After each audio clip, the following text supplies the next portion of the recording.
New ইয়র্কের জ্যাকসনস থেকে আপনাদের সঙ্গে আছে আমি খালেদ মহিউদ্দিন। অন্তর্বর্তী সরকারের মেয়াদ এখনো অজানা, কোন সময় নির্বাচন হবে সে নিয়ে সব মহলেই রয়েছে প্রশ্ন।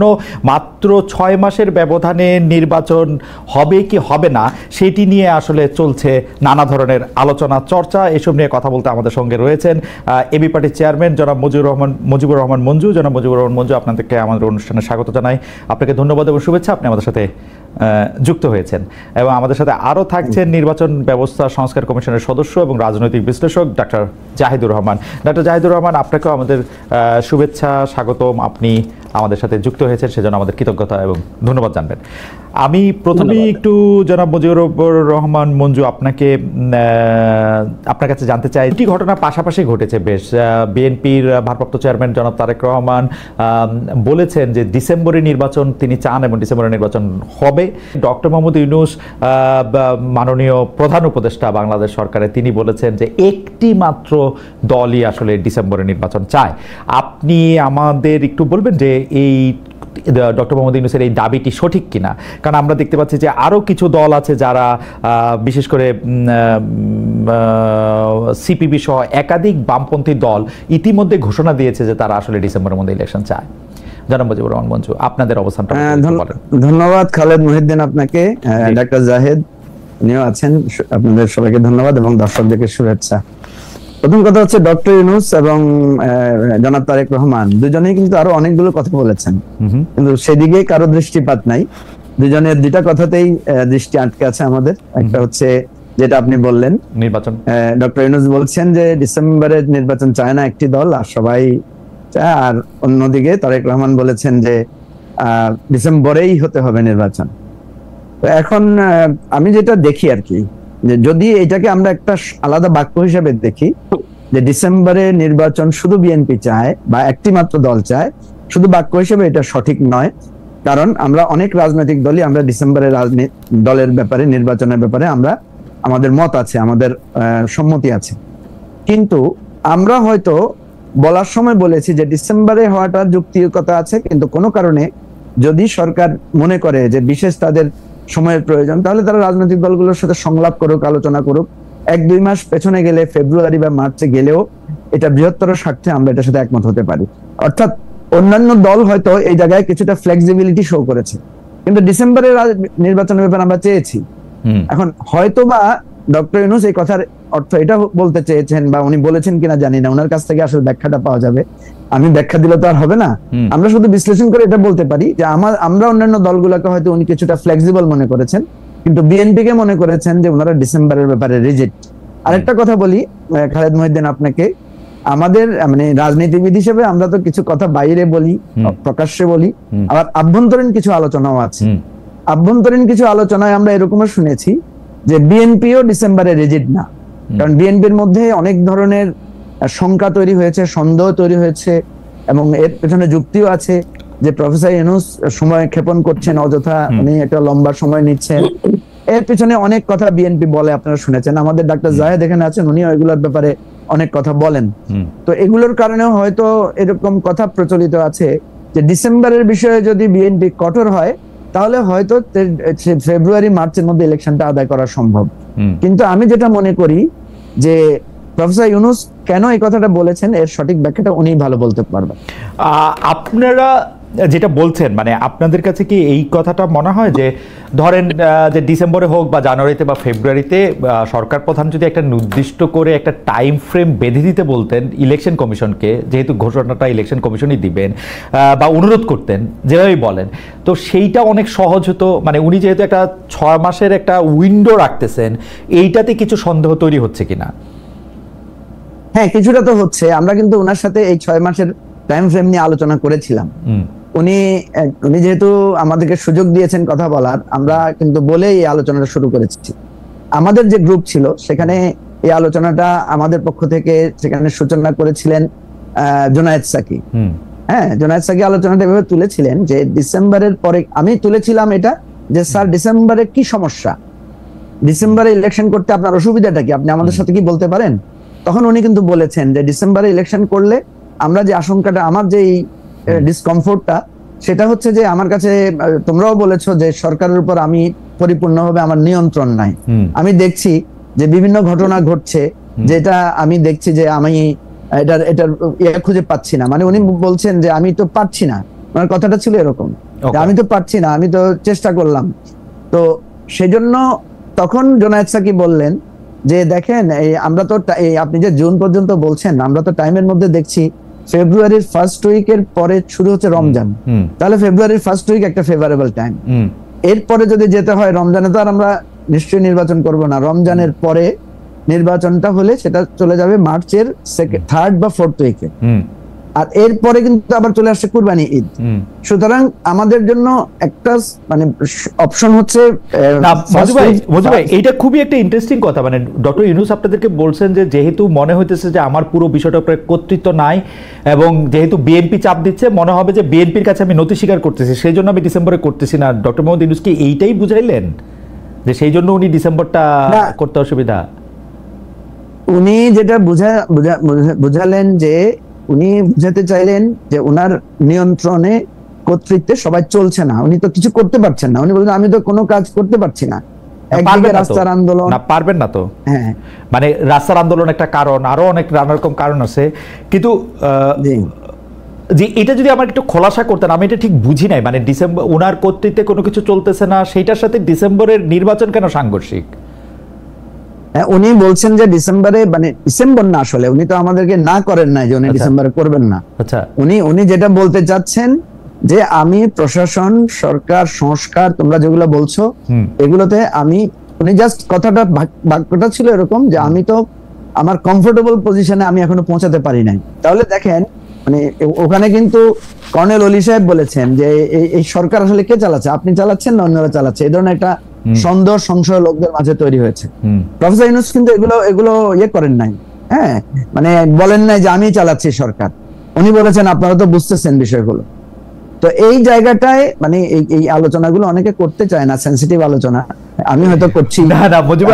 মজু ভাই আপনার কথা শুনে সিরিয়াসলি সেনসিটিভ এবং আমার ভয় লাগতেছে। কারণ কি, একজন সরকার প্রধান তিনি যখন বলেন যে আপনারা তো বুঝতেই পারতেছেন দেশ, মানে আপনি আমাকে বলেন তো তাইলে কি আর তার ওই চেয়ারটাতে বসে থাকা উচিত? আসলে এইটার উনি কন্ট্রোল প্রতিষ্ঠা করবেন অথবা উনি ছাইড়ে দিবেন, এটি কিরকম? কারণ উনার ডিজিএফআই আছে, এনএসআই আছে, সব আছে উনার, মানে আর্মি চিফের না কিন্তু, আমি সরাসরি বললাম ডিজিএফআই, এনএসআই, এসবি উনার কিন্তু, ডিবি উনার কিন্তু, ইমিগ্রেশন উনার কিন্তু, আর্মি চিফের আন্ডারে কিচ্ছু নাই।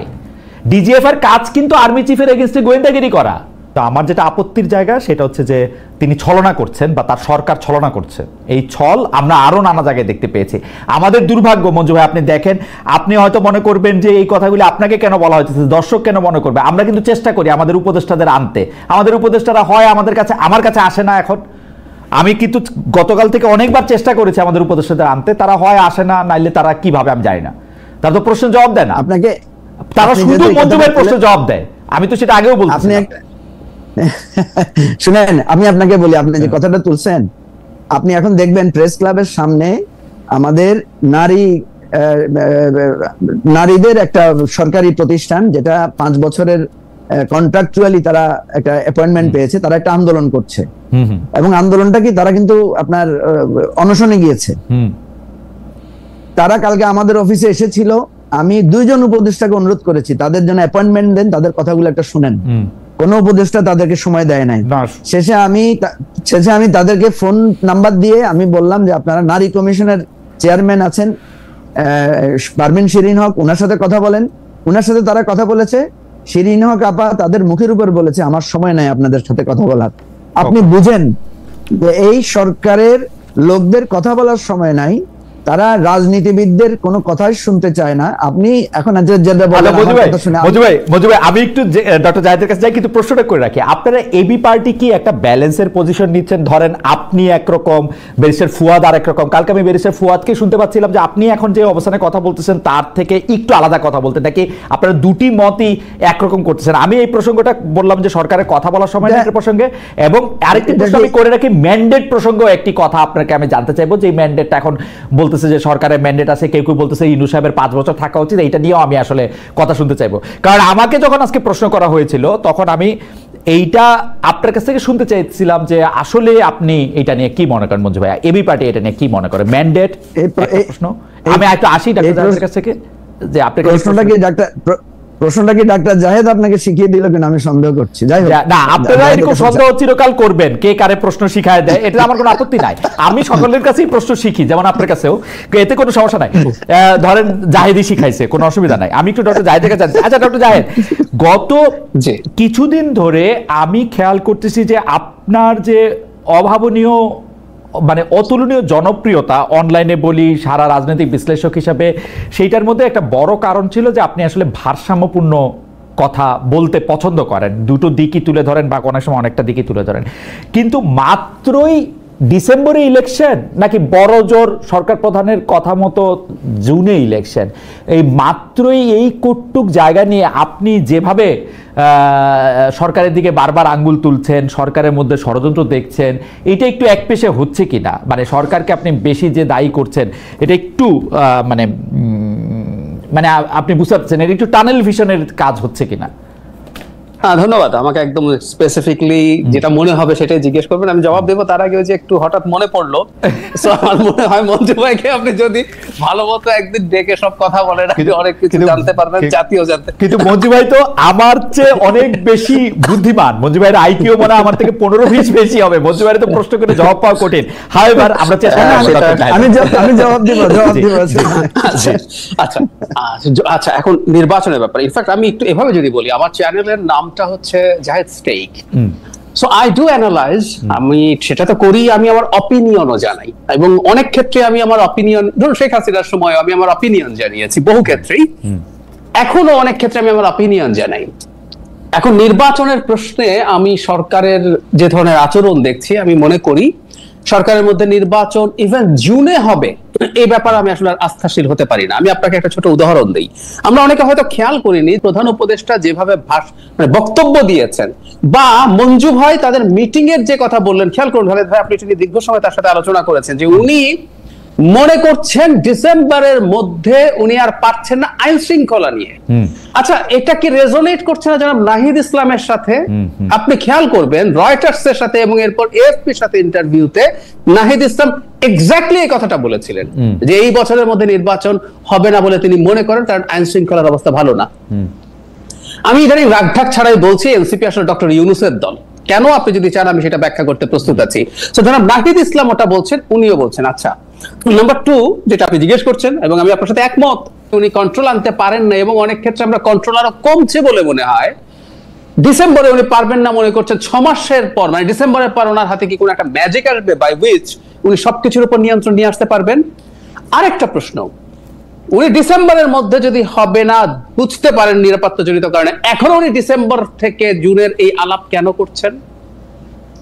উনি স্পষ্ট করে বলে দিক যে ডিসেম্বরের মধ্যে তো হবে না, তো আমি এবার জুনের দিকেই তাকিয়ে আছি। রহমান, আপনি তো তাই বলা উচিত। আপনি তো চমৎকার বলেন, আমি শুনতে থাকি, সেজন্য আপনি আমাকে একটু প্রশ্ন করার সুযোগ দিয়েন। আপনি বলেন যে এখন একটু থামলাম, কারণ হচ্ছে আমি ভুলে যাব যদি আপনি আমাকে প্রশ্ন করতে দেন।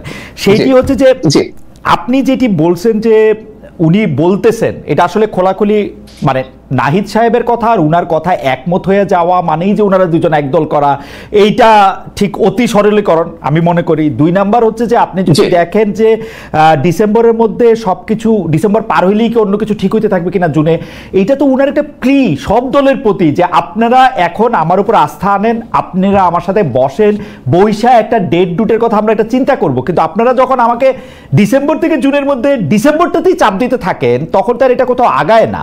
আইন শৃঙ্খলা বলেন আর যাই বলেন, এইরকম একটা সরকারের পক্ষে তো সকলের সহযোগিতা ছাড়া, বিশেষ করে বড় রাজনৈতিক দল বিএনপি সহযোগিতা ছাড়া এটা তো সম্ভব না। এবং বিএনপি তো দিনে দিনে এটা দুর্বিষহ করে ফেলছে। আমি আর কথা মাঝখানে বলবো না, আমি একটু দুই তিনটা পয়েন্ট আপনাকে বলি। দেখেন, বিএনপি আওয়ামী লীগ পতনের পরে 9 মাসও তারেক রহমান সাহেব দেশে ফিরে নাই।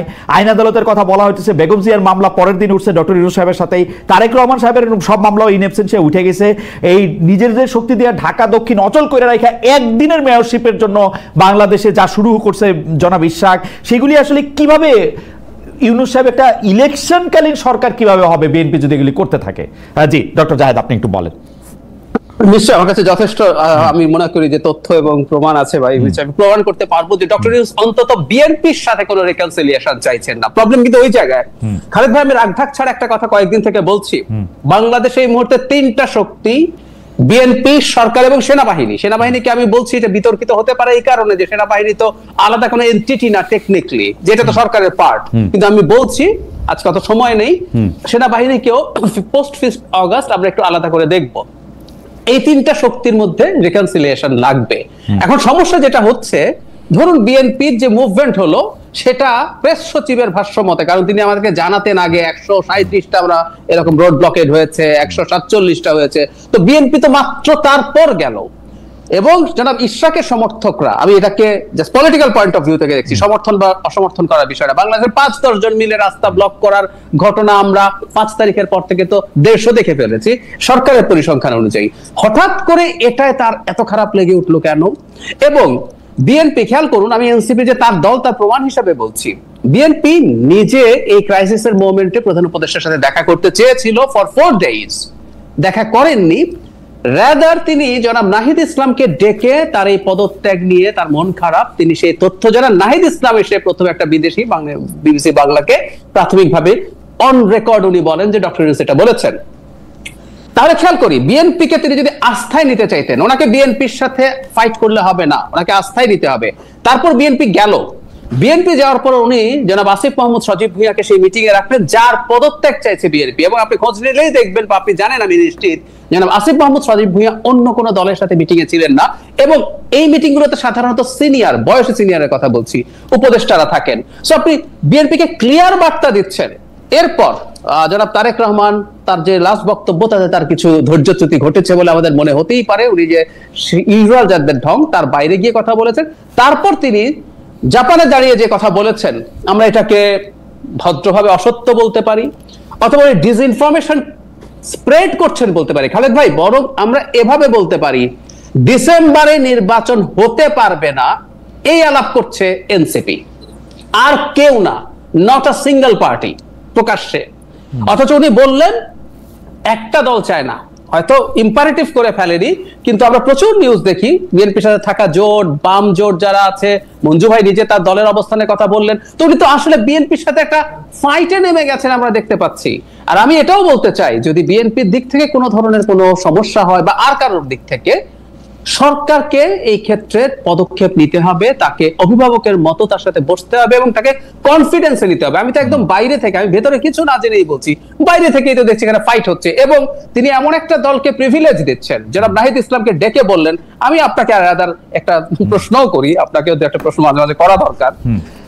প্রথম দিন যখন বিএনপি জামায়াতে ইসলামী বসলো, উনি যখন ডাকলেন, বিএনপি বা জামায়াতে ইসলামী নিবন্ধিত না হলেও বাংলাদেশে আওয়ামী লীগের অ্যাবসেন্সে সংখ্যার দিক থেকে সেকেন্ড হাইয়েস্ট বা লার্জেস্ট দল, ওই দিন এনসিপি আলাদা ডাক পেয়েছে কেন? পরের দিন দুটো গ্রুপে বাকি দলগুলোকে, মঞ্জু ভাইয়ের দলও একটা গ্রুপে ছিলেন, মঞ্জু ভাই কেউ আমি জিজ্ঞেস করি, তার দল মাঠে থেকে যা যা করেছে ওভার দ্য ইয়ার্স, ওনার দল কি এনসিপির চাইতে অন্য কিছু যে ওনাকে আলাদা ডাকা হয় নাই, কিন্তু এনসিপি কে ডাকা হয়েছে আবার আলাদা করে।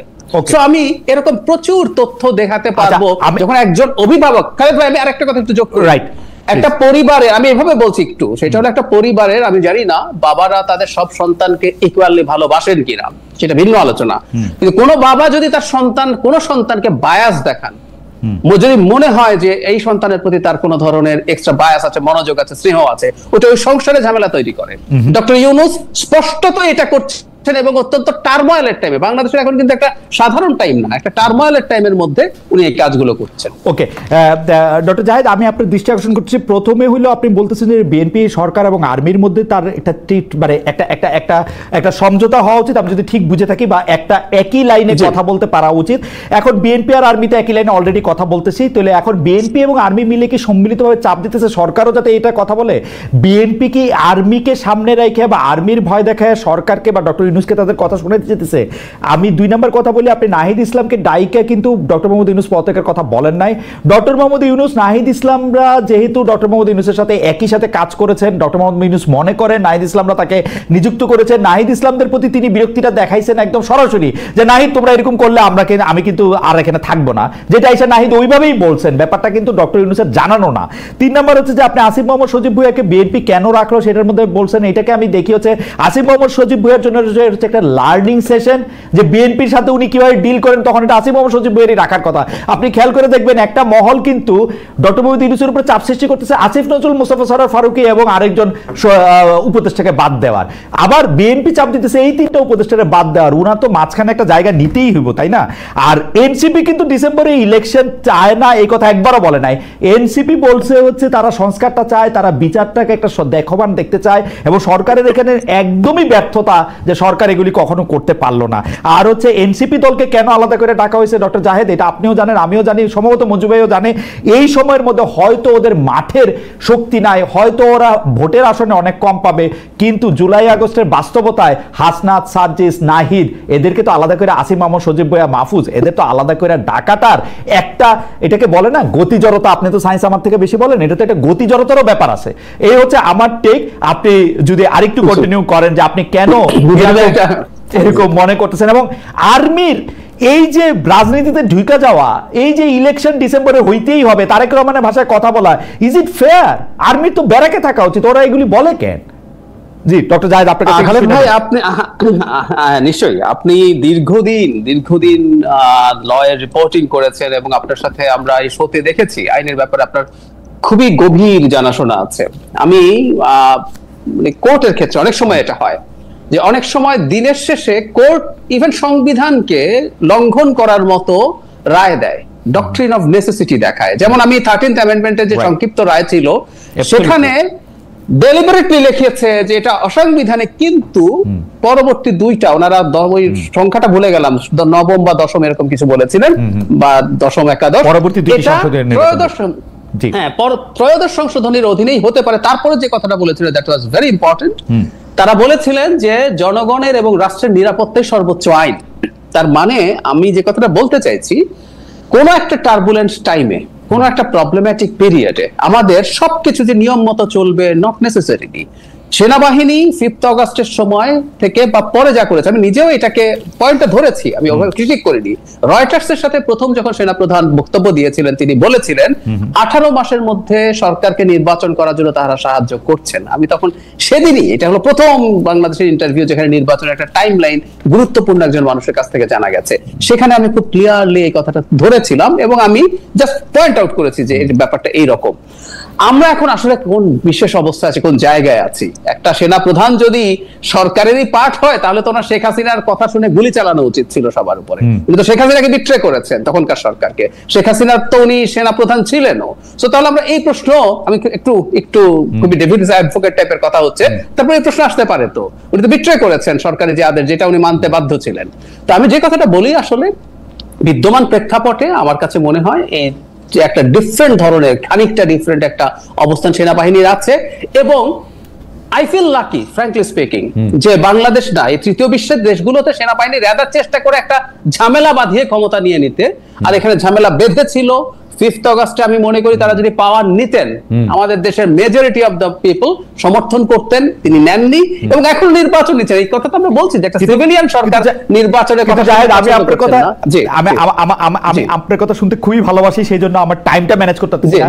কিন্তু জাহেদ, আপনার রবীন্দ্রনাথ ঠাকুর থেকে আমি একটা উদাহরণ দেই, সেটি হচ্ছে যে এরকম যে অধিকার ছাড়িয়া দিয়া অধিকার রাখিবার মতো বিড়ম্বনা আর নাই। সেনাপ্রধান যেটি করতেছেন এটা কিন্তু ঠিক, যে 5 তারিখে উনি না দাঁড়াইলে শেখ হাসিনার বিরুদ্ধে এই আন্দোলন কি হইতো, হাইন্ডসাইট আমরা এটা জানি না। যদি 20-21 জুলাই থেকে তিনি যদি এই অবস্থান না নিতেন, কি হইতো আমি এটা জানি না। এবং আমি এইটাও জানি, আওয়ামী লীগ যদি ফিরে আসে, প্রথম যে লোকটা শাস্তি হবে সেই লোকটার নাম হচ্ছে ওয়াকার। কিন্তু তারপর আমি বলি, যেটা তো উনি নেন নাই, উনি যেটা নেন নাই সেইটার প্রতি এখন উনি এরকম মানে এই স্নিফটা কেন করতেছেন? ডক্টর জাহেদ, আমি আপনার কাছে আসতেছি, আমাদের অনেকগুলি প্রসঙ্গ আছে, আমরা একটু মঞ্জু ভাইকেও একটু শুনি। মঞ্জু ভাই, আমি প্রশ্ন করতেছিলাম ম্যান্ডেট নিয়ে, এখন সবচেয়ে বেশি কথা হচ্ছে ম্যান্ডেট নিয়ে। আমি বলতে চাইতেছি এবি পার্টির আসলে অবস্থানটা কি। আমরা ব্যারিস্টার ফুয়াদকে, আমি খুব আগ্রহ নিয়ে ব্যারিস্টার ফুয়াদকে শুনতেছিলাম যে উনি বলতেছেন যে ম্যান্ডেট নিয়ে উনি যা বললেন, যাই হোক, আমি ওইটা উনি নাই, উনার নিয়ে আমি কথা বলতে চাই না। এই ম্যান্ডেটে আপনার কথাটা কি সেটা আমি একটু শুনতে চাই। আমি কিন্তু সরল বাংলা ভাষায় বুঝি, যদিও আমি ল গ্রাজুয়েট না, কিন্তু আমাকে বড় বড় লয়াররাও শিখাইছেন যে আমি যেটা বুঝি না এর বাইরে আইন নাই, কিন্তু আইন আমারও বুঝতে হবে, আইন আমারও বুঝতে হবে। সুতরাং আপনি আমার ম্যান্ডেটটা বুঝাতে হবে, ম্যান্ডেটটা কোথা থেকে পাওয়া গেল, সংবিধানের কি, সংবিধান না সংবিধানের বাইরে, সেটা কি আসলে জিনিসটা কি? আমি আপনার প্রশ্নের জবাব দিব, তবে ডক্টর জাহেদের একটা জিনিসে সব কথাগুলোকে আমি খুব মানে মনে করি যে যথেষ্ট যুক্তিপূর্ণ কথা বলেছেন, কিন্তু একটা শব্দ আমার কানে লেগেছে, সেটা আমি একটু শেয়ার করি। সেটা হচ্ছে উনি বলেছেন যে সবকিছু নিয়ম মতো চলবে, নট নেসেসারিলি, মানে একটা পরিস্থিতি বুঝিয়ে বললেন।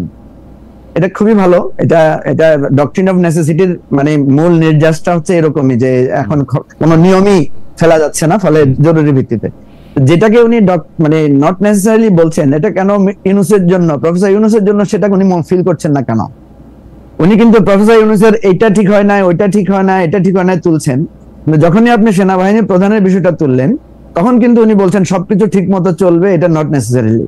তো এই জায়গাটা আমি মানে আমি ডাক্তার জাহেদের একটু তুলে ধরলাম যে জাহেদ ভাই এই জিনিসটা একটা ব্যাখ্যা আশা করে দিবেন। সেনাপ্রধান তো তার জায়গা থেকে যেইটা, সেনাপ্রধানের ক্ষেত্রেও কিন্তু গতিজড়তা, সেনাপ্রধান এই জুলাই আগস্টে গতিজড়তা, মানে আমি গতিজড়তা এখন আলাদা করে ব্যাখ্যা করতে পারলে ভালো হতো, যে গতির সাথে তো ত্বরণ বাড়ে, এটা থামতে সময় নেয় আসলে। মানে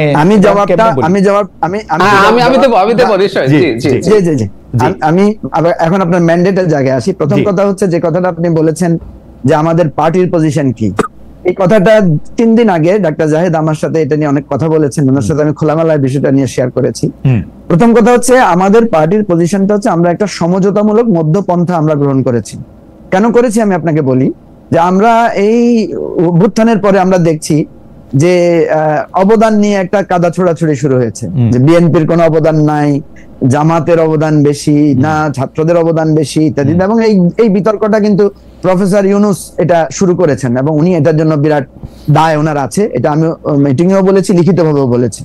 তো এখন কথা হচ্ছে এই বিতর্কটা অবসানের জন্যই আমরা একটা মধ্যপন্থা নিয়েছি। দেখেন আমরা এজন্য আমাকে হয়তো আপনাকে অনেকে আমাদেরকে বলে যে ভাই আপনারা আসলে কি বলছেন, আমরা তো বুঝতেছি না, আপনাকে বিএনপির পক্ষে না এনসিপির পক্ষে না সরকারের পক্ষে? আমরা বলছি ভাই এখনকার সিচুয়েশন এমন হয় নাই যে আমরা কারো পক্ষে নিয়ে একটা জায়গায় দাঁড়িয়ে আরেকজনকে অপমানিত করব। আপনি একটু আগে বলেছেন যে কিছুদিন আগে ডাক্তার জাহেদ খুব পপুলার ছিল, এখন উনি খুব ক্রিটিসিজমের শিকার। এটাই হচ্ছে আমাদের বাংলাদেশের রাজনীতির একটা সমস্যা, যে আজকে আপনি আমার পক্ষে আছেন তো আমি আপনাকে খুব পছন্দ করি, কালকে কোনো একটা কথা আমার বিপক্ষে গিয়েছে তো আমি আপনাকে একেবারে আমি একটু লেট মি কারেক্ট মাইসেলফ, আমি কিন্তু জাহেদ ক্রিটিসিজমের শিকার সেটা আমার কোনো প্রশ্ন না, মানে সেইটা আমার কোনো কনসার্নের বিষয় না। আমি জাহেদকে বলতেছিলাম জাহেদ আগে যথেষ্ট ভারসাম্য রেখে, মানে যাদের বিপক্ষেও উনি বলতেছেন সেই পক্ষেও উনি কিছু যুক্তি উনি শুনতেন, দিতেনও। এখন তাকে দেখতেছি যে উনি ঘোষণা দিয়ে উনি এই যে খোলাখুলিভাবে বলতেছেন না, এই খোলাখুলিভাবে বলাটা উনি ব্যবহার করতেছেন গত 2-3 সপ্তাহ ধরে, যে আমি খোলাখুলিভাবে পক্ষ নিচ্ছি। এইটা কেন, এটা ছিল আমার প্রশ্ন। কে তাকে ক্রিটিসাইজ করলো, অনেকে তাকে প্রশ্ন করলো কিনা, ওটা আমার কনসার্ন ছিল না। ঠিক আছে, অসুবিধা না। আমি এবার আসি ম্যান্ডেটের জায়গায়। জি, ম্যান্ডেটের জায়গায় অন্তর্বর্তী সরকার প্রধানের প্রেস সেক্রেটারি যেটা বলেছেন আমাদের সব কাজের ম্যান্ডেট আছে, আমি কিন্তু এটা পাবলিকলি এটা ক্রিটিক করেছি যে এইভাবে ওনার কথা বলাটা শোভনীয় হয় নাই। প্রশ্ন হচ্ছে যে এই সরকারের আসলে কি আমরা কোনো ম্যান্ডেট ঠিক করেছি? দেখেন প্রফেসর ইউনূসের এই সরকারের অনেকগুলো মানে ফান্ডামেন্টাল উইকনেস আছে, তার মধ্যে একটা উইকনেস হচ্ছে উনি শুরুতেই এই আলোচনাটা করতে পারতেন যে আমার সময়সীমা কতটুকু, আমার ম্যান্ডেট কি, আমি কি কি কাজ করব। এই যে আজকে আমরা বলছি বিচার, সংস্কার, নির্বাচন, এই আলোচনাগুলো তো এত ডিটেইল হতে পারতো ওনার সাথে। আমি কি একটু আমি জানি না, মানে জ্ঞানীগুণী লোকের মধ্যে বেশি কথা বলে ফেলেছি, কিন্তু সরকার আমাদেরকে জিজ্ঞেস করে নাই, ডক্টর ইউনূস আমাদেরকে জিজ্ঞেস করে না আমার ম্যান্ডেটটা আসে কিনা। ডক্টর ইউনূস আসার আগেই এই সরকারের ম্যান্ডেটটা কি সেটা জিজ্ঞাসা করা হয়েছে হচ্ছে এপিলেট ডিভিশনকে, প্রধান বিচারপতির নেতৃত্বে। এপিলেট ডিভিশন ওনাকে বলে দিচ্ছেন যে আমাকে তোমরা নির্বাহী কাজগুলি কইরা যাও, যেহেতু প্রধানমন্ত্রী পালিয়ে গেছে। স্পষ্ট বাংলা ভাষায় আমি এটা বললাম। এখন নির্বাহী কাজ বলতে কি, এখন এটা ব্যাখ্যা আপনি এটা কনস্টিটিউশন ল বাংলাদেশ মাহমুদুল ইসলামের বই পড়তে পারেন, অথবা আমার কাছে শুনতে পারেন। নির্বাহী কাজ হচ্ছে ডেলি অফিস করবেন, পরে দিকে নির্বাচনটাতে চলে যাবেন, দ্যাটস ইট, যদি আপনি এটা মনে করেন। আচ্ছা ঠিক আছে, এখন আসেন তাহলে। ডক্টর ইউনূস কিন্তু অনেকগুলো মামলা প্রত্যাহার করেছেন, অনেককে জেল থেকে মুক্তির ব্যবস্থা করেছেন, উনি বেগম খালেদা জিয়ার চিকিৎসার ব্যবস্থায় উনি ভূমিকা রেখেছেন, উনি রাজনৈতিক দলগুলোর যাদের যে সমস্যা ছিল নিবন্ধন টিবন্ধন ইত্যাদি বিষয়ে অনেক স্পিড আপ করেছেন অনেক ডিসিশন। তারপরে আপনি যদি দেখেন যে অনেক বৈষম্যের শিকার অফিসারদের নানা বিষয়গুলো করেছেন। এখন এই জায়গাগুলোর কিন্তু কেউ আমরা ওনার ম্যান্ডেটের প্রশ্ন তুলি নাই, আমি তুলছি আপনি তুলছেন, এই জন্যই বলছি যে আপনি তুলেছেন সত্য, কিন্তু আমরা তুলি না। যেটা আমার পক্ষে গেছে সেটাকে আমি ওয়েলকাম করেছি, মানে আমি আমাকে সহ সমালোচনাটা করছি। যেটা আমার মানে বিপক্ষে গেছে সেটাকে আমরা প্রশ্নবিদ্ধ করেছি। ঠিক তেমনি ভাবে ডক্টর ইউনূস একই কাজটা করেছেন। উনি যখন 15 আগস্টের ছুটি বাতিল করেছেন তখন উনি আমাদের সাথে পরামর্শ করেছেন, আমাদেরকে ডেকেছেন, কিন্তু উনি আপনার বন্দরের বিষয়ে একটা মেজর ডিসিশন নিতে চাচ্ছেন, উনি আমাদের সাথে কনসাল্ট করেন না, আমাদেরকে ডাকার প্রয়োজন বোধ করেন না। তো এই জায়গাটায় আমি লম্বা কথা বলার তো আপনার এখানে সুযোগ নাই। আমি আপনাকে যেটা বলবো, ডাক্তার জাহেদ কিন্তু অনেকগুলো কথা বলেছেন, আমি একটা আপনাকে কথা বলি, কথা বলাও বিপদ, কারণ কিছু বললেই ডাক্তার জাহেদ আবার আক্রমণ করবেন, ঠেস মারবেন বা পোক করবেন। একটাও করেন না এখন পর্যন্ত মঞ্জু ভাই, আজকে আমি একটাও দেখি নাই জাহেদ আপনাকে আচ্ছা বলেন। আমি অ্যাডভান্স রেজিস্ট্যান্স নিচ্ছি। আচ্ছা ঠিক আছে দেন। আমি আপনাদেরকে কিছু কথা বলি। জি, প্রথম কথা হচ্ছে, আমি যেটা দেখতে পাচ্ছি বিএনপি কে প্রতিনিয়ত কিছু লোক ডক্টর ইউনূস সম্পর্কে এমন কিছু ধারণা দিচ্ছেন যে ডক্টর ইউনূস ক্ষমতায় থেকে যাবেন, উনি একটা ষড়যন্ত্র করতেছেন, উনি বিদেশিদেরকে এখানে আনতেছেন, উনি বিএনপি কে কাটেল করতে চাচ্ছেন, এই ধরনের যত ধরনের। মঞ্জু ভাই আবার একটা কথা, আপনি এই যে চারটা কথা বলেন, না আমাকে বলেন না, আপনি বলতেছেন যে বিএনপি ধারণা পাচ্ছে, আপনি বলেন আপনার থেকে একটা মিনিট, কথাটা শেষ হোক, না আমার এই কথাটা শেষ হোক, এই কথাটা শেষ করি, প্লিজ এই কথাটা শেষ করি। হ্যাঁ, আমার এই বাক্যটা আরেকটু আছে, নাইলে আপনি হাফ কথার উপরে কথা বলেন। একইভাবে ডক্টর ইউনূসকে প্রতিদিন কিছু লোক কান পড়া দিচ্ছে যে এই জায়গায় সমস্যা হচ্ছে বিএনপি করতেছে, এই জায়গায় আপনাদের বাধাপ্রাপ্ত হচ্ছে বিএনপি করতেছে, এই জায়গায় এটা করতে পারতেছি না বিএনপির দোষ। অর্থাৎ ডক্টর ইউনূসের কানে সবসময় একটা কান পড়া দেওয়া হচ্ছে যে বাংলাদেশে যত অন্যায় অত্যাচার জুলুম চাঁদাবাজি এটা সেটা হচ্ছে, সব বাধা হচ্ছে বিএনপি। ঠিক অনুরূপ ভাবে ডক্টর ইউনূসকে বোঝানো হচ্ছে, বিএনপি কে বোঝানো হচ্ছে। এবার প্রশ্নটা করি, আপনি যেটাকে বললেন যে বিএনপির কান পড়া দেওয়া হইতেছে, এর মধ্যে কোনটা অসত্য আপনি আমারে দেখায় দেন। উনি 5 বছর ক্ষমতা থাকতে চান, এইটা আমি বিভিন্ন জায়গা থেকে আমি প্রচার প্রপাগান্ডা দিয়ে আমি দেখাইতে পারি যে এটা ডক্টর ইউনূসের ইচ্ছার বহিঃপ্রকাশ। বিএনপি ক্ষমতায় আসলে লুটপাট করবে, বাটপারি করবে, অসম্ভব এটা করবে, এইটা উপদেষ্টা পরিষদ থেকে শুরু করে গুরুত্বপূর্ণদের অনেকের এটা কথাবার্তা। বিদেশিদের আনতেছেন, বিভিন্ন রকম বিদেশিদের স্বার্থ দেখতেছেন, এর মধ্যে কোনটা মিথ্যা? আপনার আমি আরেকটা যোগ করি, ডক্টর মোহাম্মদ ইউনূস কথায় কথায় গত সরকারের সঙ্গে ভারতের বন্ধুত্বের কথা বলে, একটা চুক্তি আপনি আমাকে দেখান তো ডক্টর ইউনূস ভারতের সাথে বাতিল করছে আইসা 9 মাসে, একটা ভারতীয় স্বার্থের এগেইনস্টে একটা সিদ্ধান্ত নিছে, প্রথম আইসা প্রথম টাকাটা দিছে আদানিরে, বললেই হবে। শুনেন, আমি আপনাকে বলি, এই প্রশ্নগুলো তো আপনি এখানে করলেন, এই প্রশ্নগুলো তো বিএনপি আনুষ্ঠানিকভাবে ডক্টর ইউনূসকে করতে পারে। আমি তো বলি নাই যে ডক্টর ইউনূসকে কোন কান পড়া দিছে কোনটা মিথ্যা, কিন্তু প্রশ্ন হচ্ছে ডক্টর ইউনূস যখন 10টা কথা বলে আপনি তো একটাকে পিক করতেছেন। আচ্ছা বলেন তো, ডক্টর ইউনূস তো আমাদেরকে বলছে যে আমি জুনের পরে আর একদিনও থাকবো না, আমি এটা লিখিত দিব। এই কথাটা কি কোথাও আপনি আলোচনা তুলছেন? না, আমি সব জায়গায় আলোচনা তুলি, কিন্তু ডক্টর ইউনূসের কথা আমার আর বিশ্বাস করতে ইচ্ছা করে না। কেন? ডক্টর মোহাম্মদ ইউনূস বলছেন যে আওয়ামী লীগ নিষিদ্ধ করা আমার দায়িত্ব না, পরে আবার উনি আওয়ামী লীগ নিষিদ্ধ করছে নির্বাহী আদেশে। ঠিক আছে, এখন আপনি যদি ডক্টর ইউনূসকে বিশ্বাস না করেন, আমি আপনার সাথে একমত, করতে চাই ডক্টর ইউনূসকে আপনি বিশ্বাস করেন না, করতে চাই, বা ডক্টর ইউনূসের বিশ্বাস ভঙ্গের কারণ হয়েছে, এবং আপনি যে এটা বলতেছেন যে ডক্টর ইউনূস 5 বছর থাকতে চান, ধরেন ডক্টর ইউনূস যখন, দেখেন কেন কথাগুলো হয় এটা আপনাকে বলি, কান পড়া কেন বলি। খালেদা জিয়াকে যখন চিকিৎসার জন্য বাইরে গেছেন তখন একটা ব্যাপক প্রচারণা চালানো হয়েছে যে ডক্টর ইউনূস, অর্থাৎ এই সরকার খালেদা জিয়াকে মাইনাস করে দিচ্ছে রাজনীতি থেকে, কিন্তু খালেদা জিয়া যখন ফিরে আসছে তখন এই কথাগুলো যারা বলেছিলেন তারা কি একবারও সরি বলেছেন? ঠিক তেমনি ভাবে আমি বলি, ডক্টর ইউনূস যদি 2 মাস বা 3 মাসের মাথায় পদত্যাগ করেন, ক্ষমতা ছেড়ে দেন, তখন কি এটা প্রমাণ হবে যে উনি 5 বছর থাকতে চান নাই? না, নির্বাচন দিয়ে ক্ষমতা হস্তান্তর করলেও প্রমাণ হবে যে তিনি থাকতে চান নাই। তখন এই যে আপনারা যারা বলছেন যে উনি, আপনি অনেক বিশ্বাস, আপনার অনেক দৃঢ়তা যে উনি 5 বছর থাকবেন, তখন কি আপনারা সরি বলবেন? না, আমার এই বিশ্বাস না। তো আমি দেখতেছি যে প্রচার প্রপাগান্ডা করা হচ্ছে যে উনাকে অনেক লোক হ্যান্ডশেক করে, অনেক লোকে চায়, ডক্টর ইউনূসকে অনেক লোক চায়, এবং উনার প্রিয় দল বলে, উনার অ্যাপয়েন্টি দল বলে, এনসিপি বলে, এগুলা কথা। না, আমি আপনাকে গণতান্ত্রিক পক্ষ থেকে বলছি, যে কোনো কিছু কাউকে তো বলার সুযোগ আছে। ভাই আপনাকে যদি আমি বলি আপনি আমেরিকার দালাল, আমেরিকায় থাকেন, বলেন আমার এই বলার রাইট, আপনার এটা বলার রাইট আছে? রাইট আছে, আছে। আপনি এটাকে রাইট আকারে দেখেন, এটাকে আপনি তখন প্রমাণ করবেন, বা আপনি সেটাকে, আমার কথা হচ্ছে যে কে কি বললো, ঈদগাহে দাঁড়াইয়া 10টা লোক বা 100টা লোক বললো আপনাকে 5 বছরের জন্য চাই, ভাই এটা তো বলতে পারে। আমাদের কথা আসছে লোকের, আমরা বলছি দেখেন এরকম কথা তো কালকে ডাক্তার জাহেদের ব্যাপারে বলতে পারে, উনাকে কেয়ারটেকারের আমি প্রধান হিসেবে চাই, তো এটা কি চাওয়ার অধিকার নাই? আমি তো খুব খুশি হব আপনাকে চিফ ইলেকশন কমিশনার আর ডাক্তার জাহেদকে যদি প্রধান উপদেষ্টা বানানো হয়, আমি তো এটাতে খুব রাজি। আমিও খুব খুশি হব মঞ্জু ভাই। আমি একটু ডাক্তার জাহেদের কাছে আসি। ডাক্তার জাহেদ অনেক খুশখুশ করতেছে প্রশ্নটার জন্য। আমি বলতেছিলাম যে আর্মি ক্ষমতা রাইখা দিয়ে ক্ষমতা ছাড়া কেন, কিন্তু অনেকগুলি মন্তব্য, অনেক দর্শক আমাদের সঙ্গে আসেন লাইভে, একটা মন্তব্য না শোনানোর লোক মঞ্জু ভাই। আমি কিন্তু ফুয়াদ প্রসঙ্গে, আচ্ছা ঠিক আছে, তাহলে আপনি 1 মিনিট বলে নেন, তাহলে আপনি একটু 1 মিনিট বলে নেন, 1 মিনিট বলেন। আচ্ছা, প্রথম কথা হচ্ছে যে আমরা ব্যারিস্টার ফুয়াদের বিভিন্ন বিষয়ে মন্তব্যের ব্যাপারে আমরা আমাদের পার্টি ফোরামে আলোচনা করেছি। ব্যারিস্টার ফুয়াদকে আমরা দলীয়ভাবে বলেছি যে আপনি যখন কোনো মন্তব্য করবেন, বক্তব্য রাখবেন, আপনি স্বাধীন, কিন্তু আপনি দলের সেক্রেটারি হিসেবে যখন কোনো কথা বলবেন সেটা আপনাকে দলের স্ট্যান্ড, দলের যে পলিসি এটা মেইনটেইন করতে হবে। হ্যাঁ, আমি বলছি আমি ওনাকে বলেছি যখন আপনি দলের মন্তব্যের বাইরে, দলের পজিশনের বাইরে কোনো কথা বলবেন, তখন আপনি একটা ফুটনোট দিবেন, বলবেন যে এটা আমার স্বাধীন মত, এটা আমার স্বাধীন। এটা তাকে আমরা দৃষ্টি আকর্ষণ করেছি। বাস, আমি আরো লম্বা কথা বলতে পারতাম, সংক্ষেপে আপনাকে না। কেন আমি কথাটা বললাম, উনিকালকে বলতেছেন যে ম্যান্ডেট নিয়ে যারা প্রশ্ন করে তারাই আসলে মানে কি প্রতিক্রিয়া, মানে তারাই অনেক খারাপ।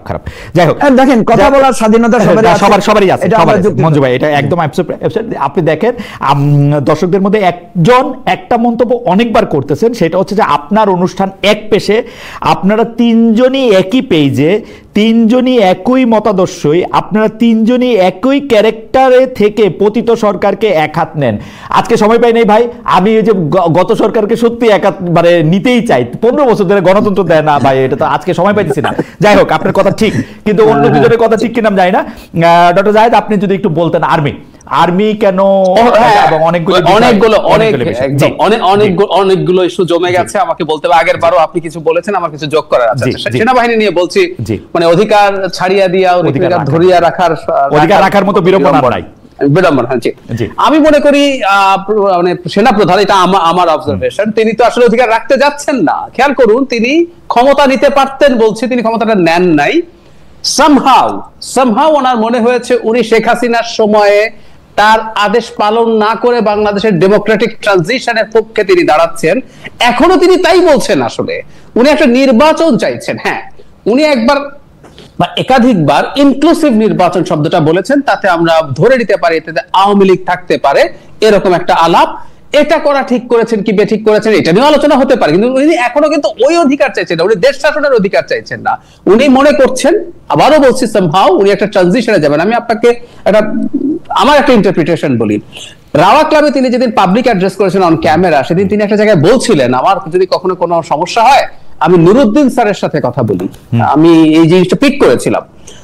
নুরুদ্দিন খান হচ্ছেন সেই সেনাবাহিনী প্রধান যিনি এরশাদের পতনের পর যিনি ক্ষমতা নিতে চাওয়ার চেষ্টা করতে পারতেন বা নিতে পারতেন, উনি এটা করেননি, বরং উনি বাংলাদেশের ডেমোক্রেটিক ট্রানজিশনের দিকে বাংলাদেশকে নিয়ে গিয়েছিলেন ওই সময়, কারণ ওনার রোলটা খুবই ক্রিটিক্যাল ছিল। আমি ধারণা করি জেনারেল ওয়াকারুজ্জামানেরও একই ধরনের চিন্তা আছে। সুতরাং তিনি আগে যেটা নেন নাই সেটা ধরে রাখতে চাচ্ছেন না, উনি চাচ্ছেন বাংলাদেশ একটা ডেমোক্রেটিক পথে যাক। এটা হলো আমার এই পর্যায়ের ব্যাপার। আচ্ছা, আমি এনসিপির ব্যাপারে আপনি একটা কথা বলেছেন। আমি ফিনান্সিয়াল টাইমসকে ডক্টর ইউনূস ছাত্রদের দল গঠন করা নিয়ে কি বলেছিল আমি হুবহু পড়ছি প্রথম আলো ট্রান্সলেশন থেকে, আমি দেখে দেখে পড়ছি। তিনি বলছেন তারা এই পরিস্থিতিতে রাজনৈতিক দল গঠন করছে বা রাজনীতিতে যুক্ত হচ্ছে। এটা বিরাট, পুরোটা পড়লে আরো ভালো বোঝা যেত, কিন্তু আমি এই অংশটুকু পড়ি। এটা দরকার, কারণ রক্ত দিয়ে তারা যেগুলো অর্জন করেছে সেগুলো তাদেরকে রক্ষা করতে হবে, অন্যথায় সেগুলো সেই সব ব্যক্তি নিয়ে যাবে যারা বিগত প্রশাসন ও অন্যান্যদের মতো সবকিছুর পুনরাবৃত্তি করার সুযোগ খুঁজছে। এটাই আমাদের রাজনৈতিক পরিবেশ। সুতরাং তারা এটা রক্ষা করার চেষ্টা করছে। তাই আমি বলবো ছাত্রদের স্বচ্ছ অভিপ্রায় থাকবে, ক্লিয়ারলি নতুন দল তাদেরকে রক্ষা করতে হবে, আর পুরনো দল যারা আছে তাদের ব্যাপারে ঠিক তার অন্য উপদেষ্টারা সরাসরি যে ভাষায় কথা বলেন, বাইরে থেকে বলা হয়, ঠিক তাই বলছেন। আমার কয়েকটা প্রশ্নের জবাব দিয়ে নেই। এটা যথেষ্ট টু প্রুভ যে উনি আসলে এনসিপির প্রতি বায়াসড। শুভকামনা আমাদের প্রত্যেকের আছে, সেটা ওনারও থাকতে পারে, কিন্তু উনি বায়াসড। আচ্ছা, তারপর আমার ওই অবস্থানের ব্যাপারে অনেকে এটাকে মিসইন্টারপ্রেট করতে পারেন যে যেহেতু আমার বক্তব্য এখন মনে হচ্ছে বিএনপি বা সেনাবাহিনী যা চাইছে তার সাথে অ্যালাইন। আমি আসলে এবার খুবই এক্সপ্লিসিটলি কথা বলছি, কারণ আমি বিশ্বাস করি বাংলাদেশ একটা রিয়েল ক্রাইসিসের মধ্যে ঢুকে পড়েছে। আমরা যদি গণঅভ্যুত্থানের পর থেকে দীর্ঘ আলোচনা, আমরা যদি এটাকে গণঅভ্যুত্থান হিসেবে মনে করে এর কাছে যতটুকু চাওয়া যায় ততটুকু নিয়ে মোটামুটি একটা গ্রহণযোগ্য অবস্থার মধ্য দিয়ে যেতাম, ভালো ছিল। কিন্তু এটাকে কেউ কেউ বিপ্লব বানানোর চেষ্টা করেছে দীর্ঘদিন আমাদের স্টুডেন্টরা তাদের পাতা ফাঁদে পা দিয়েছে। আপনার প্রোগ্রামে খালেদ ভাই, Hasnat Abdullah, I can clearly remember 5 তারিখের পর হাসনাত বলেছে আমার সাথে যে আমাদের বিপ্লবী সরকার গঠন না করাটা ছিল বিরাট ভুল। সো কিছু কিছু মানুষজন এই জায়গাগুলো এমন জায়গায় নিয়ে গেছে এবং এখনো চলছে। এই অনিশ্চয়তার মুখে অ্যাজ আর্লি অ্যাজ পসিবল একটা ইলেকশন ইজ মাচ বেটার। একটা কথা আছে, মানে ভিক্ষা চাই না কুকুর সামলাও। আমরা ওই জায়গায় চলে এসেছি। হতে পারতো আমাদের সংস্কার বা অনেক কিছু হতে পারতো, কিন্তু এখন একটা ইলেকশন যদি না হয় এবং সেটা জুনের মধ্যে না হওয়ার প্রবাবিলিটি আছে। কেন আছে আমি আপনাকে একটু যোগ করি। ধরুন বাইরে থেকে, বিএনপির কথা বলছি না, আমরা দেখছি সরকারের মধ্যে যে উপদেষ্টার নাম আমরা বললাম জনাব আসিফ মাহমুদ, তিনি একটা ইন্টারভিউ দিয়েছিলেন একটা টিভি চ্যানেলে, যেখানে তিনি প্রধান উপদেষ্টার সাথে সেনাবাহিনী, মানে বিশেষ করে তার সেনা প্রধানের সাথে বসেছেন। তিনি প্রধান উপদেষ্টার সাথে কি কি করেছেন তাকে না নেয়ার জন্য 4 ঘন্টার মিটিং এর আগে 3.5 ঘন্টা উনি তাকে রেজিস্ট করার চেষ্টা করেছেন, শেষে বুকে পাথর বেঁধে, তার ভাষায় এসে।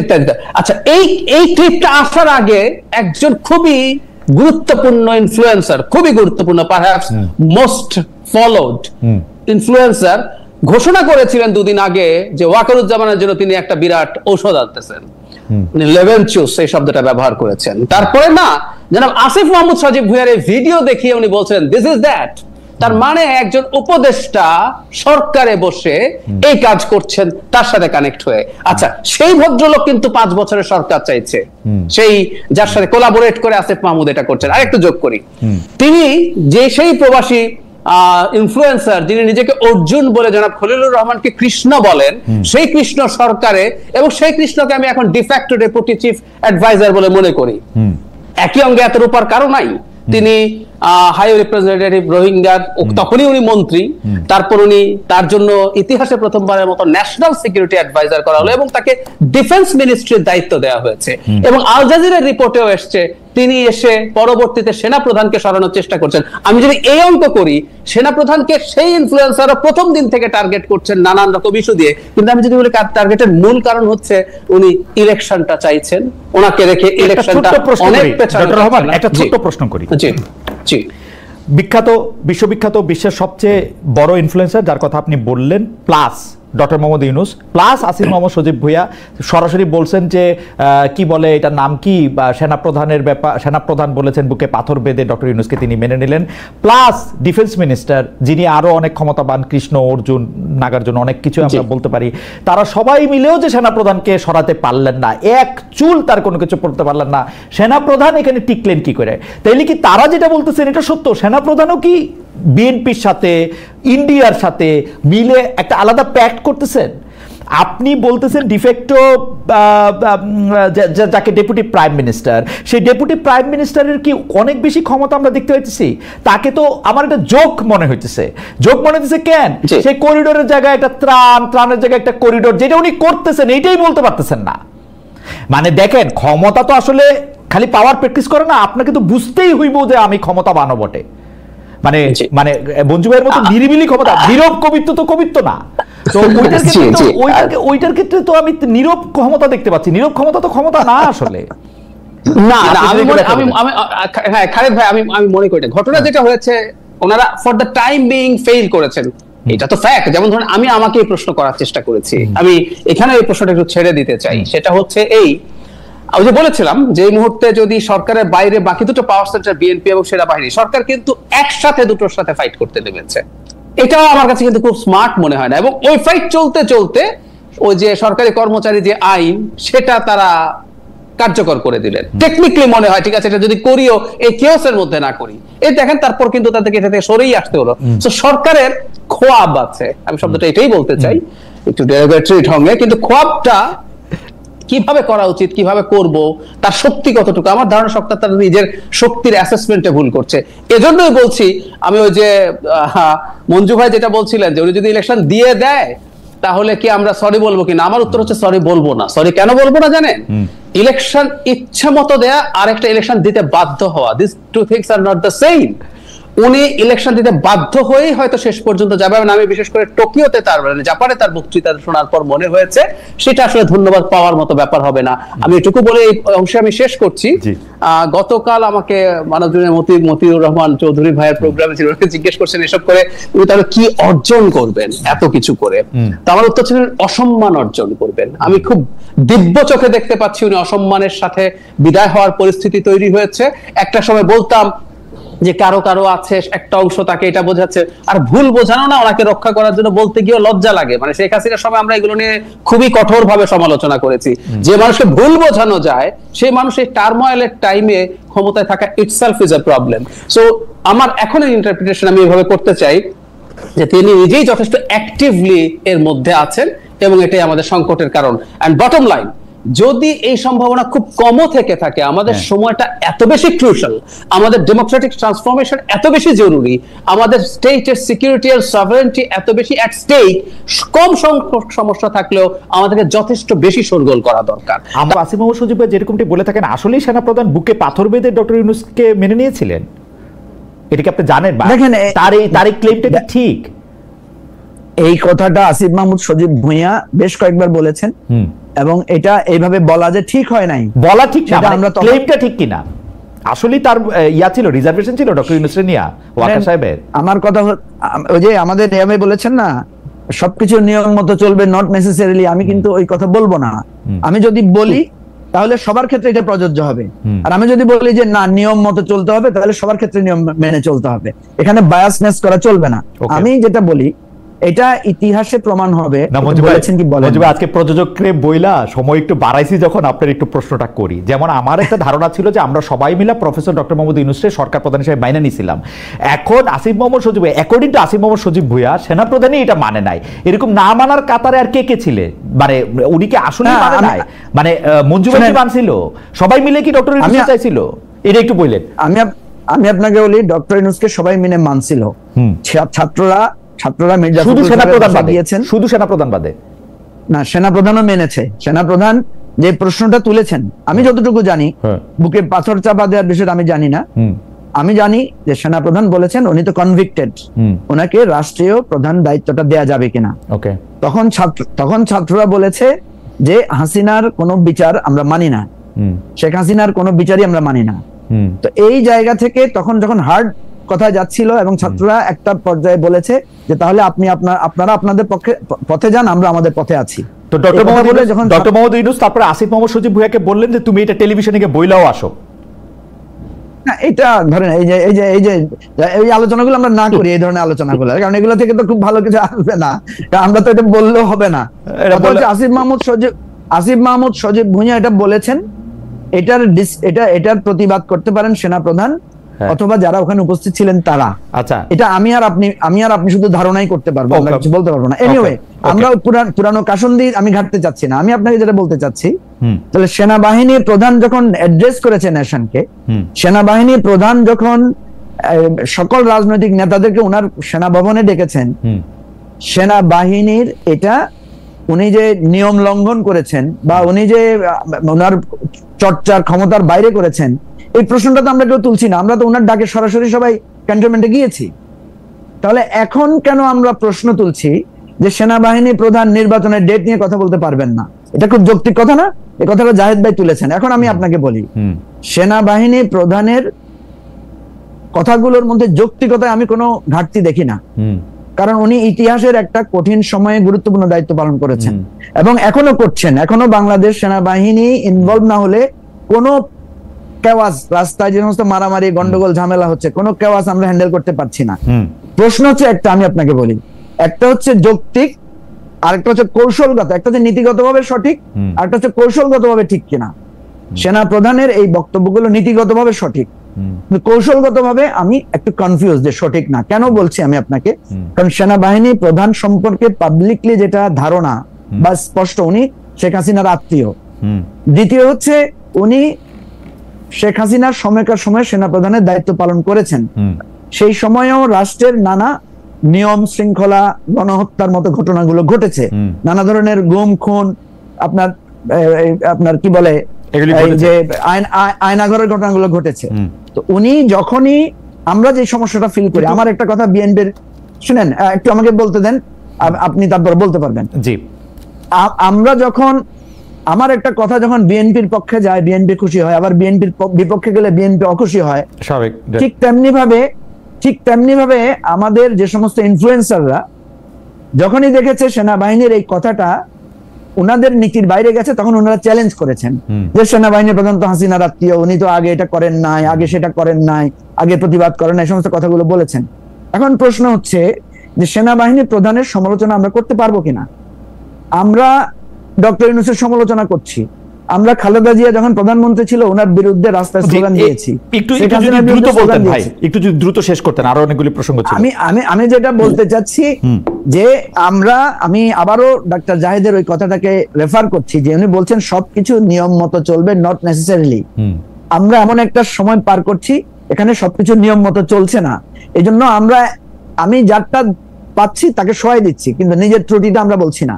সেই জায়গা থেকে আমার বক্তব্য হচ্ছে যে আমাদের এই জায়গাগুলোতে যত বেশি কম বিতর্ক তুলে আমরা একটা সমাধানের পথে যেতে পারি। দেখেন ডাক্তার জাহেদ যতগুলো কথা ডক্টর ইউনূসের বিরুদ্ধে বলেছেন বেশিরভাগ কথাই সঠিক, কিন্তু তাহলে ডাক্তার জাহেদের তো উচিত ডক্টর ইউনূসের পদত্যাগ চাওয়া। বিএনপি এই যে আপনি বললেন চায় তো, বিএনপি আমি কিন্তু চেয়েছি, আমি ডক্টর ইউনূসকে বলেছি স্যার আপনি এবং আপনার পুরো এই উপদেষ্টা পরিষদ পদত্যাগ করলে আমি খুশি, কিন্তু আপনারা পদত্যাগ করলে রাষ্ট্র যে সঠিকভাবে চলবে সেটা যদি আমি নিশ্চয়তা পাইতাম তাহলে আপনার পদত্যাগ চাইতাম আমি। এখন বিএনপিও কিন্তু শেষ পর্যায়ে গিয়ে এত সমালোচনার পরেও ডক্টর ইউনূসকে বলে যে আপনাকে থাকতে হবে। আমাদেরকে মনে রাখতে হবে ডক্টর ইউনূস চাইতে শতগুণ যোগ্য লোক আমাদের বাংলাদেশে আছে, কিন্তু ডক্টর ইউনূসের মতো গ্রহণযোগ্য লোক একটাও আছে কিনা আপনি আমাকে দেখান। সমস্যাটা সেখানে, মানে যোগ্য এবং গ্রহণযোগ্য।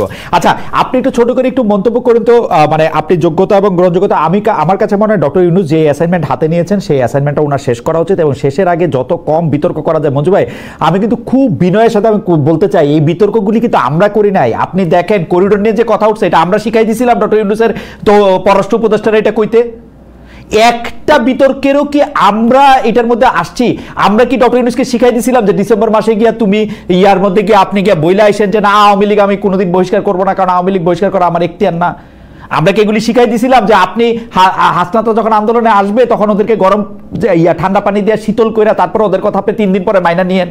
কোনটাই তো আমরা যেই কয়টা কথা ডক্টর জাহেদ বলছে এর একটাও কিন্তু ডক্টর জাহেদ এই বিতর্ক শুরু করে নাই, বিতর্ক শুরু করছে ডক্টর ইউনূস এবং তার পরিষদ। খালেদ ভাই, আমি তো বলছি আমি তো ভাই আপনাকে বললাম আপনার এই কথা তোলার দরকার ছিল না, তো আমি তো বলছি ডাক্তার জাহেদ যে কথাগুলো বলছে এটার 99% কারেক্ট। আমি তো সেটা স্বীকার করতেছি। Doctor Yunus bias, doctor Yunus fail করেছেন, ডক্টর ইউনূস আমাদের ঐক্য রক্ষা করেন নাই, ডক্টর ইউনূস এখন তার কোনো কন্ট্রোল নাই সরকারের উপরে। তাহলে ডক্টর ইউনূসের পদত্যাগের চাইতে আমাদের অসুবিধা কোথায়? আমরা সবাই মিলে একমত হলে ডক্টর ইউনূসের পদত্যাগের মাধ্যমে, কারণ আপনার কথা ঠিক, এখানে আবার আপনার কথা ঠিক, সেই জন্য আমি এত কথা বললাম যে আসলেই কোনো গ্রহণযোগ্য লোক নাই। একটা লোকরে পাওয়া গেছে যে আমরা এটলিস্ট আমরা এটা বলতে পারছিলাম যে ডক্টর মোহাম্মদ ইউনূস আসলে আওয়ামী লীগ না বিএনপি না, কিছুটা এনসিপি, এটা উনি পরে বলছে, আমরা কিন্তু বলি নাই। এটা কিন্তু উনি বলছে, এটা আমাদের দোষ। আমি একটা প্রস্তাব দিতে চাই আপনার মাধ্যমে। ডক্টর ইউনূসের উচিত হবে এই সমস্ত যে অভিযোগগুলো ডাক্তার জাহেদ এবং বিএনপি একসাথে দিচ্ছে এটাকে একসাথে করে আমাদেরও প্রয়োজনে সমর্থন নিয়ে ডক্টর ইউনূস পদত্যাগ করুক, আমরা একটা নতুন সরকার করি। আর ডক্টর ইউনূস পদত্যাগ করে ডক্টর ইউনূস পদত্যাগ করে এনসিপির নেতৃত্ব গ্রহণ করুক, আরো অন্যান্য দলও যদি নিয়ে এটা জোট করুক। শুনেন,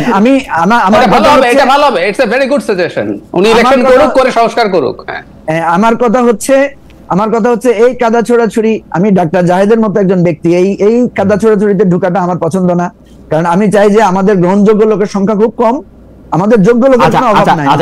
মঞ্জু ভাই খুব সুন্দর করে একদম মানে কি বলে পাঠাতনটা রেডি করছেন। আমি খালি আমাদের একজন দর্শকের সাহায্য নেই, নিজামুল হক সুমন ওনার নাম, ডক্টর জাহেদ, উনি বলতেছেন 16 বছর অপেক্ষা করেছে বিএনপি, 6 মাস অপেক্ষা করতে অসুবিধা কোথায়? ডক্টর ইউনূস কথা না রাখতে পারলে জনগণ তাদের বিপক্ষে যাবে। ডক্টর জাহিদুর রহমানকে উদ্দেশ্য করে এটা বলা হয়েছে। ডক্টর জাহিদুর রহমান আগে পরের বিষয় নিয়ে আপনি যদি এই ব্যাপারগুলি একটু মনে রাখেন। আবারও একই প্রসঙ্গ, মাত্র 6 মাসের মধ্যে এমন কি হয়েছে? এবং আমি প্রশ্নটা করেছিলাম যে বিএনপির আসলে যদি ডক্টর ইউনূস আসলে কথা না রাখেন, বিএনপির আন্দোলন করে আসলে কোন সরকারকে হটানোর ক্ষমতা নাই বলে বিএনপি সবচেয়ে বেশি কনসার্ন। ক্ষমতা নেই আমি ঠিক বলছি না, মানে ডক্টর ইউনূস আসলে কিসের উপর ব্যাংক করছে সেটা বলি। তার আগে আমি মঞ্জু ভাইয়ের প্রশ্নটা একটু জবাব দিই। আমরা ডক্টর ইউনূসের সমালোচনা করছি, আমি এখনো মনে করি উনি থাকুন, উনি থেকে প্র্যাকটিক্যাল সিদ্ধান্ত নিয়ে প্র্যাগম্যাটিকলি উনি এখন আর অনেক কিছু করা যাবে না, আমরা ওই জায়গায় চলে এসেছি। মানে এটা তো হয়, আমরা পরীক্ষায় ছোটবেলায় যেতাম, আমাদেরকে শিখাই দিত সরল অঙ্ক আগে করো না, করলে এটা যদি ঝামেলা বেঁধে যায় তাহলে কিন্তু পারবো না। তো করলো, দুটো অঙ্ক মিললো না, তখন আমরা বসে নতুন করে চিন্তা করি, আচ্ছা ঠিক আছে আমি মোটামুটি আর কি কি করে যেতে পারি। এগুলো তো খুব বেসিক্স। উনি বিরাট স্বপ্ন নিয়ে এসছেন, বিরাট স্বপ্ন নিয়ে চেষ্টা করেছেন বলে মনে হচ্ছে, সময় নাই দেখাতে পারি, আসলে উনি আন্তরিকই ছিলেন না। দৈনিক সমকাল একটা রিপোর্ট এসছে যেখানে 121টা সংস্কার যেগুলো দলগুলোর কাছে পাঠানোই হয় না, এগুলো সরকারি করে ফেলতে পারে বলা হচ্ছে, এগুলোর কোনো খোঁজ খবর নাই। ডক্টর বদিউল আলম মজুমদার ওখানে অন রেকর্ড কথা বলেছেন, উনি ওনার সাথে কমিশনে আমি নিজে ছিলাম, আমার চেয়ারম্যান উনি। সো ওই আসল কাজ নাই, আমরা দেখছি।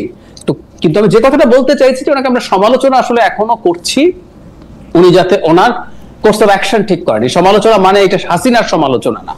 আমি এখন এই কথা বলতে প্রস্তুত, 5 আগস্টের পর ডক্টর ইউনূস যদি দায়িত্ব না নিতেন, আমি বহুবার বলেছি, বহির্বিশ্ব বিশেষ করে ভারতের চাপ, আওয়ামী লীগের নানা রকম অপতৎপরতার বিরুদ্ধে আমাদের এত ভালো কিছু হতো না।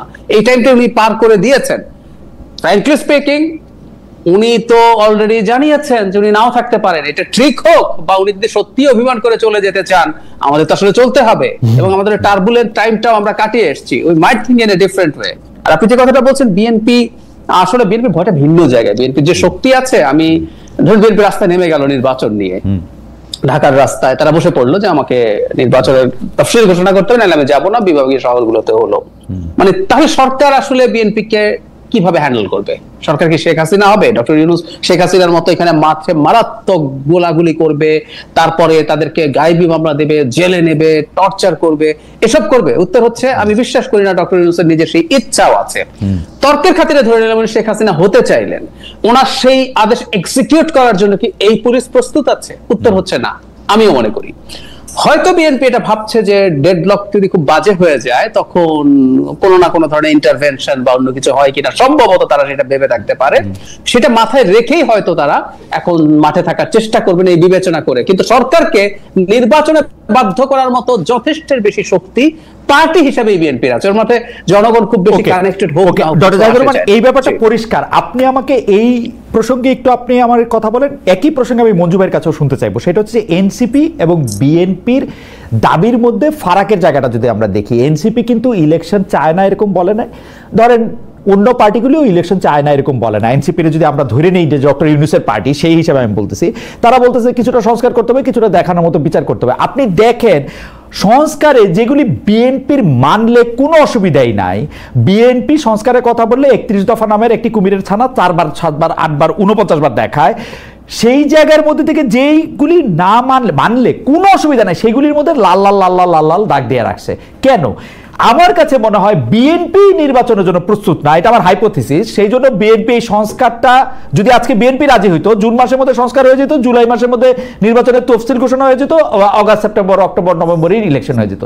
বিএনপি যেহেতু প্রস্তুত না, মাঠ পর্যায়ে বিএনপির স্ট্রেংথ বিএনপি জানে না, সেই জন্য বিএনপি এই সংস্কার, এনসিপির ঘাড়ে দোষ, ইউনূস চায় না এবং অন্যান্য চাপ টাপ। দেখেন তারেক সাহেবও দেশে আসে নাই।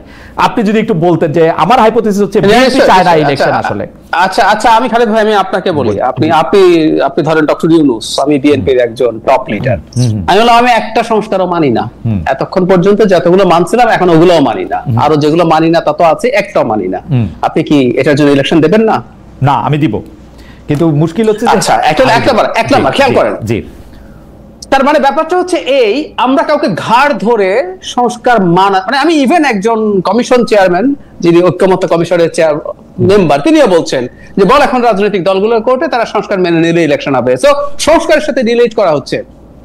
বিএনপি বা আর কোন দল একটা সংস্কারও না মানার জন্য যে কনসিকুয়েন্স হতে পারে তার পাবলিক স্ফিয়ারে, পলিটিক্যাল স্ফিয়ারে, সেটা মেনে নিয়ে যদি সে সংস্কার না মেনে নিতে চায়, who are we to say that যে তোমাকে মানতে হবে? আমি আমার জায়গাটা একটু বলি ডক্টর রহমান, দেখেন ওরা আন্দোলন শুরু করছিল চাকরিতে কোটা নিয়া, যে আমি আর এখন বয়সও নাই, চাকরিতে আমি আর যাবো না, সেই আন্দোলনটাতে ওদেরকে যখন অকারণে মারা শুরু হইলো, তারপরে যখন এটা নৃশংসতার পর্যায়ে চলে গেল, তখন আমি আপনি যে যার জায়গা থেকে এটার মধ্যে একটা অংশগ্রহণ করতে চাইছি।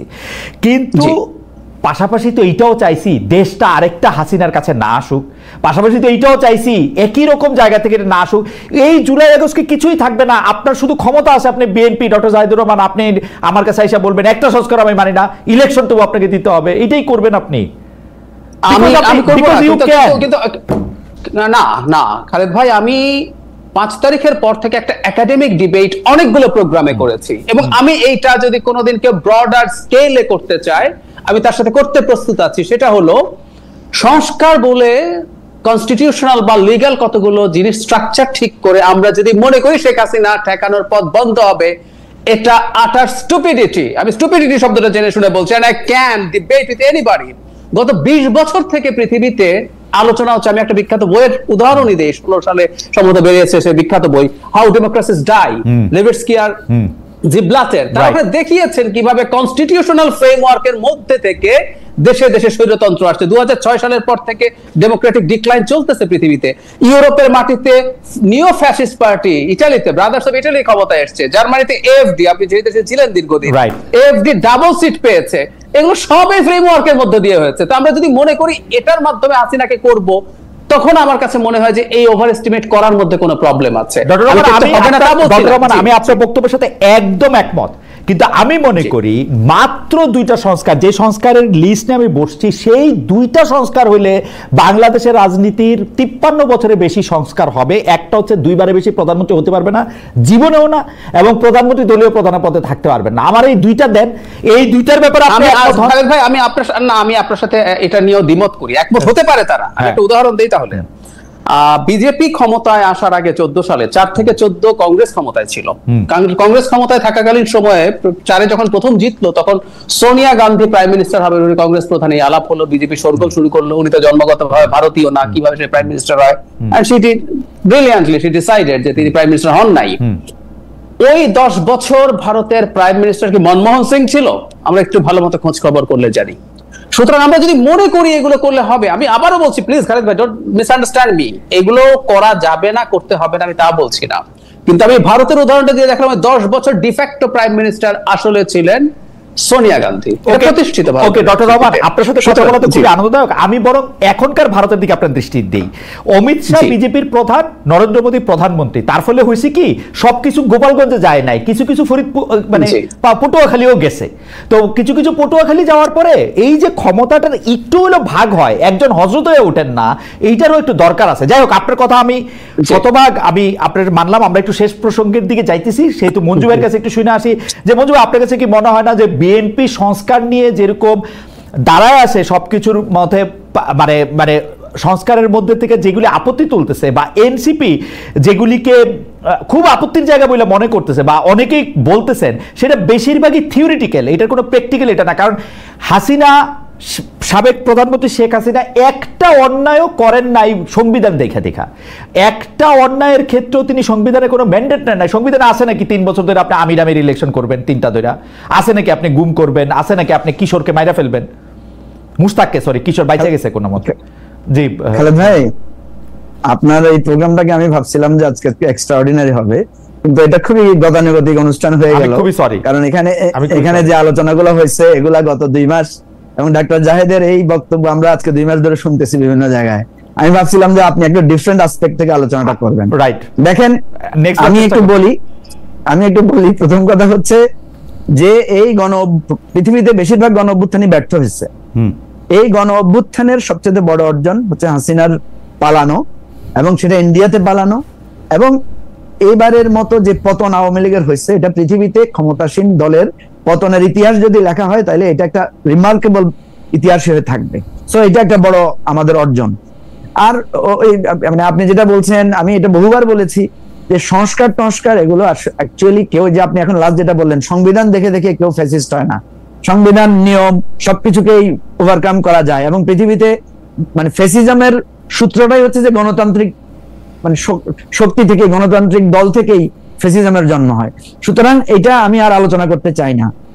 আলোচনার মূল কথা একটা, যে ডক্টর ইউনূসের কাছ থেকে আপনি এর বেশি আশা পাবেন না, কারণ উনি নিজে যখন বলেন যে আমি রাষ্ট্র শাসনের লোক না, তাহলে ওনাকে আপনি রাষ্ট্র শাসনের যে জিনিসগুলো চাচ্ছেন, এটা হচ্ছে আপনি ওই যে গরুর পেট থেকে আপনি মানে হরিণের বাচ্চা পাওয়ার আশা করাটা, এটা হচ্ছে আমার মূল্যায়ন।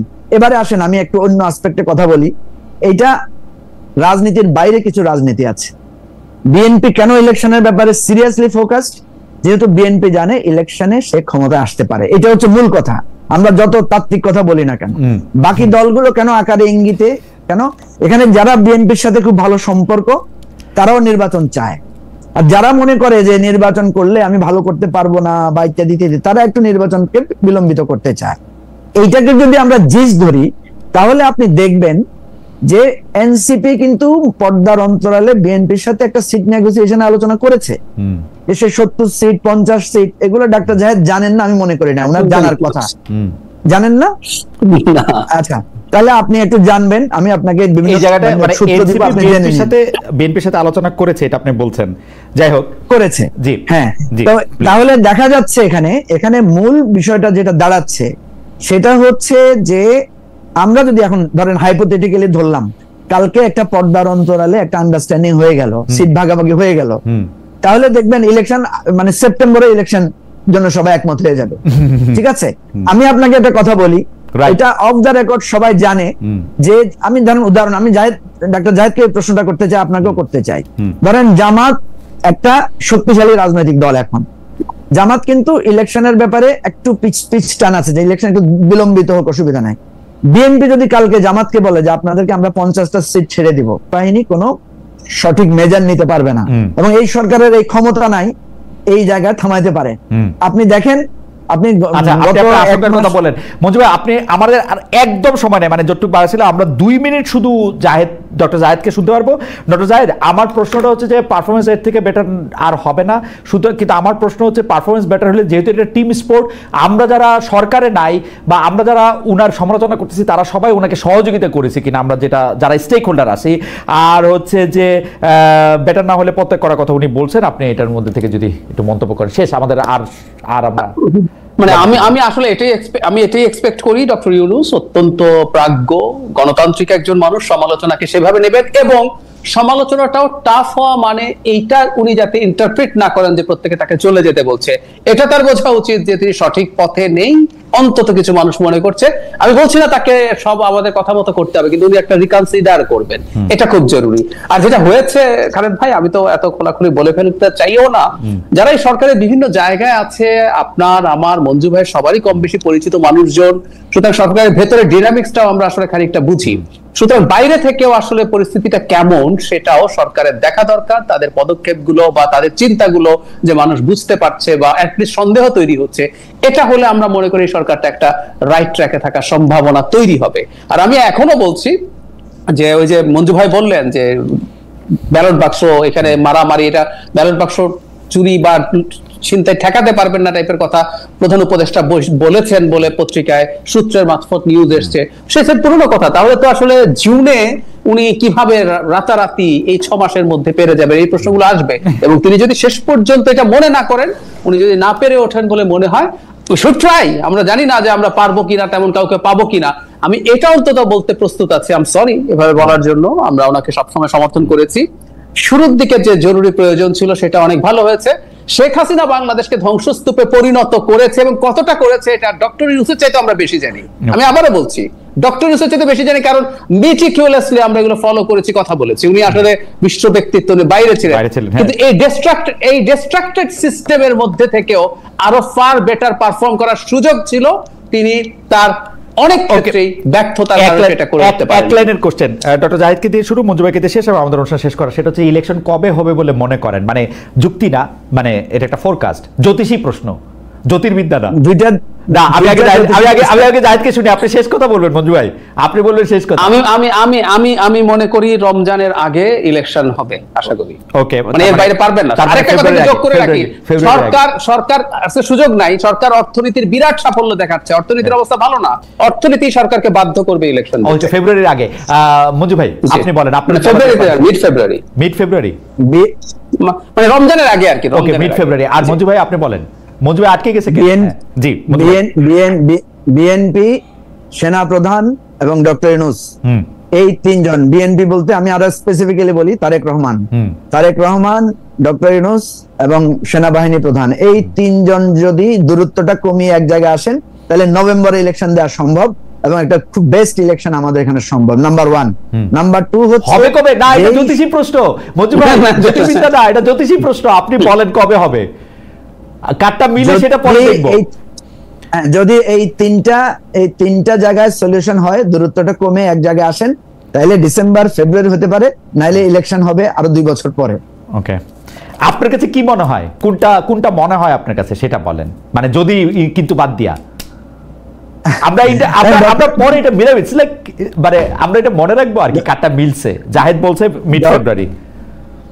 ডক্টর ইউনূস যদি রিজাইন করেন তাহলে একটা আবার এটা যদি দেওয়া হবে না, আপনি বলেন কবে হবে, যদি দেওয়া হবে না। খালেদ ভাই এটা হচ্ছে পলিটিশিয়ান, বুঝছেন? যদি দেন আপনি বলেন না কবে হবে। মঞ্জু ভাই বলতে পারবে, মঞ্জু ভাই বলেন যে ধরেন আমি তো পলিটিশিয়ানই, এটা কি গালি দিলেন? আচ্ছা ঠিক আছে, জনাব মুজিবুর রহমান মঞ্জু, আপনাকে অনেক ধন্যবাদ ডক্টর জাহিদুর রহমান। আমরা আজকে অনেকগুলি বিষয় নিয়ে আসলে কথা বলতে চেয়েছি, কথা বলেছে, যদিও মঞ্জু ভাই বলেছেন গতানুগতিক একটা অনুষ্ঠানের মতো হয়েছে, সরি। তো আমরা আশা করবো যে পরে আরো অনুষ্ঠান আরো অনেক ভালো হবে। দর্শক আপনাদেরকে অনেক অনেক ধন্যবাদ ডক্টর জাহেদ, এবং ধন্যবাদ জনাব মঞ্জু ভাই, আপনাকে ধন্যবাদ।